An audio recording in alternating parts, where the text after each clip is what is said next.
Hai anak-anak yang hebat. Assalamualaikum warahmatullahi wabarakatuh. Berjumpa lagi dengan Mutia. Hari ini kita akan belajar tema 1, subtema 3, pembelajaran yang pertama.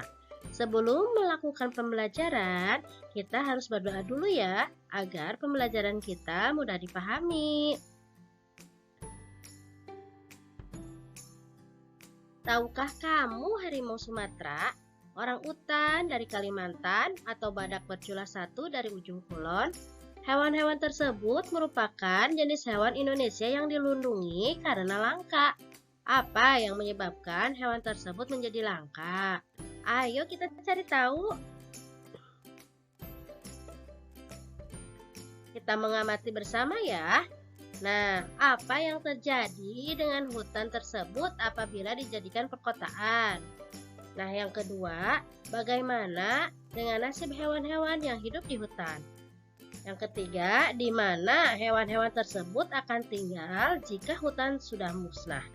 Dan yang keempat, bagaimana pengaruhnya terhadap kehidupan manusia jika seluruh pohon dan semua hutan di bumi habis? Nah, Ananda, silakan cari tahu ya jawabannya.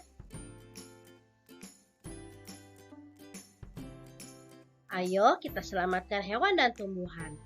Bertambahnya jumlah penduduk dunia dan semakin meningkatnya kepentingan manusia menyebabkan hutan di dunia semakin terancam kelestariannya. Apa yang harus dilakukan manusia untuk menjaga kelestarian hutan dan hewan di alamnya?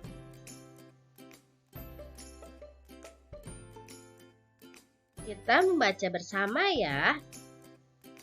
Dengan teks, ayo lestarikan hewan dan tumbuhan langka.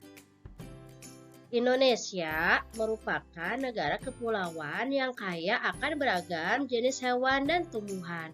Setiap pulau di Indonesia memiliki hewan yang unik dan menjadi ciri khas pulau tersebut. Komodo di Kepulauan Nusa Tenggara Timur merupakan salah satu contoh hewan langka yang dilindungi oleh dunia internasional. Pulau Komodo secara resmi diakui sebagai salah satu dari 7 keajaiban dunia. Pulau ini menjadi sebuah taman nasional yang dikagumi oleh masyarakat dunia. Taman nasional banyak terdapat di Indonesia, seperti Taman Nasional Tanjung Puting di Kalimantan yang melindungi orang utan. Tujuan dibuatnya Taman Nasional adalah untuk melestarikan hewan dan tumbuhan yang semakin berkurang jumlahnya. Bertambahnya jumlah penduduk menjadi penyebab utama berkurangnya hutan tempat hidup hewan-hewan tersebut. Pembangunan gedung dan perumahan menjadi penyebab menyingkirnya hewan tersebut dari habitat aslinya. Perburuan liar mengakibatkan hewan tersebut berada di ambang kemusnahan. Selanjutnya, untuk menambah pengetahuan tentang kondisi politik negara-negara ASEAN, bacalah teks bacaan berikut. Sekilas fakta politik negara-negara ASEAN. Yang pertama itu Brunei Darussalam. Anak-anak bisa dibaca ya data dari Brunei Darussalam. Brunei adalah negara kecil yang terletak di bagian utara Pulau Kalimantan. Brunei berhasil memperoleh kemerdekaannya pada tahun 1984 setelah hampir 1 abad berada di bawah kekuasaan Inggris. Saat ini, Brunei merupakan negara yang pendapatan per kapitanya tertinggi di kawasan Asia Tenggara. Sistem pemerintahan Brunei berbentuk kesultanan Islam yang dipimpin oleh seorang sultan. Kamboja, di sini anak-anak bisa dibaca data dari negara Kamboja. Nah, luas wilayah Kamboja tidak besar. Wilayah Angkor merupakan pusat pemerintahan Khmer. Kekaisaran ini menguasai sebagian besar daratan utama Asia Tenggara di abad ke-9 sampai dengan abad ke-23.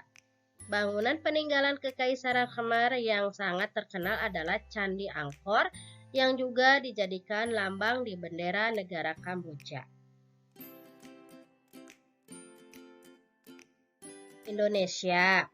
Nah, Ananda bisa dibaca data dari negara Indonesia.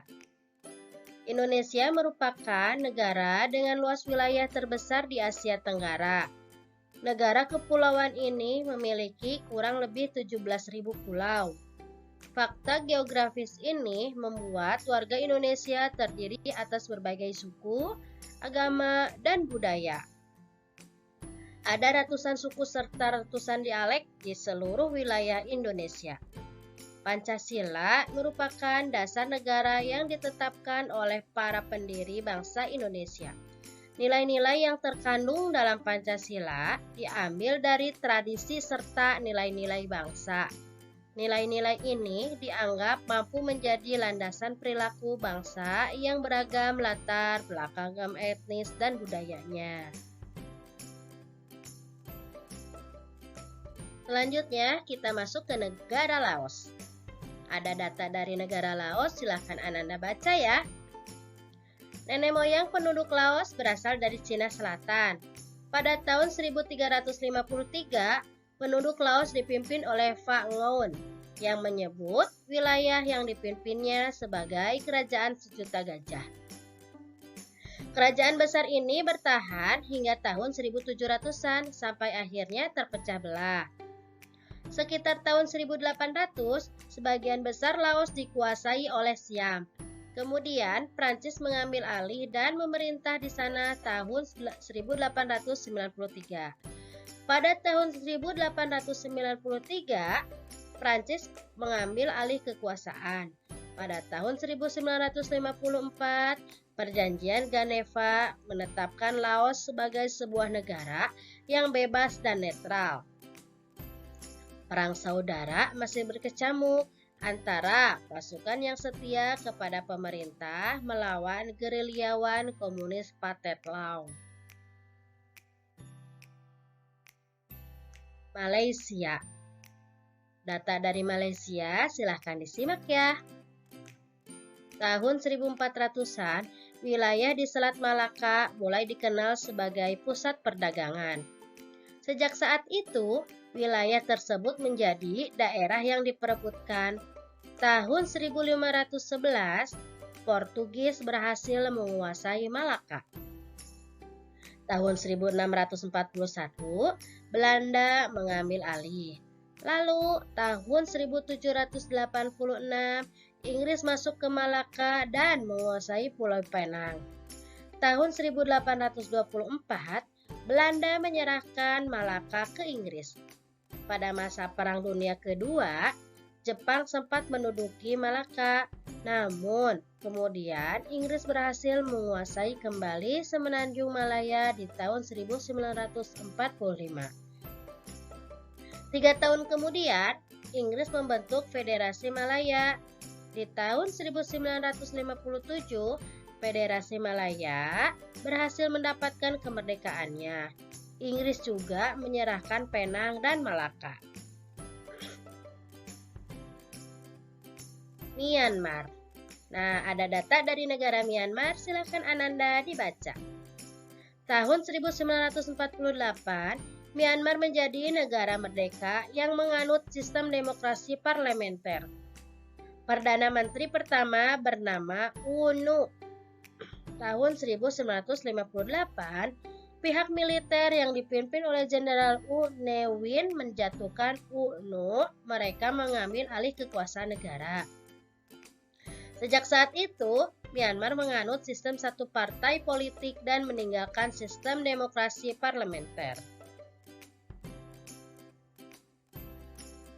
Selanjutnya, kita ke negara Filipina. Di sini ada data dari negara Filipina. Silahkan Anda baca dan simak dengan baik-baik ya.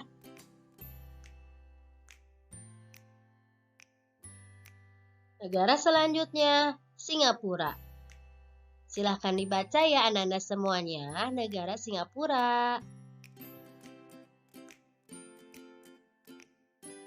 Selanjutnya, kita ke negara Thailand. Di sini ada data dari negara Thailand. Silahkan Anda baca dalam hati ya tentang negara Thailand. Nah, yang terakhir kita masuk ke negara Vietnam. Ada data dari negara Vietnam. Silahkan dibaca anak-anak semuanya. Nah, di pembelajaran sebelumnya, kamu sudah memilih dua negara ASEAN dan membandingkannya dalam hal kegiatan ekonomi. Setelah kamu membaca informasi di atas, isilah diagram Venn untuk membandingkan dua negara ASEAN tersebut terkait kehidupan politiknya. Sampai di sini pembelajaran hari ini. Silahkan disimak dengan baik-baik. Silahkan dipahami. Dan wassalamualaikum warahmatullahi wabarakatuh. Sampai berjumpa di pembelajaran selanjutnya.